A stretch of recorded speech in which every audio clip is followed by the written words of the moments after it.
வாழ்க்கை தான் எனக்கு வேணும். ஒரு நாள் பசித்திருந்து மறுநாள் பசித்திருக்கிற வாழ்க்கை தான் வேண்டும் என்று பெருமானார் ஸல்லல்லாஹு அலைஹி வஸல்லம் அவர்கள் கேட்டாங்க. இது அப்படியே முழுமையாக உஹதுடைய மலை தான். ஒரு தொடர் உஹது மலை என்பது முழுமையாக, இந்த மலை முழுவதுமே உஹது மலை தான்.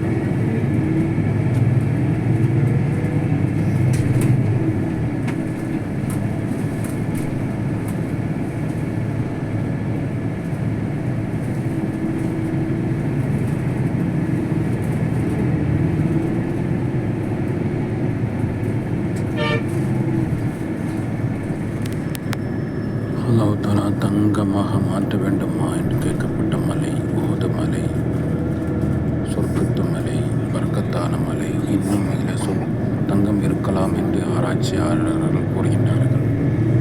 பரக்கத்து பொருந்திய இடம். யாராவது கொண்டு போகக்கூடிய அளவுக்கு இடம் இருக்கிறவங்க இங்கே பர்ச்சேஸ் பண்ணிக்கலாம்.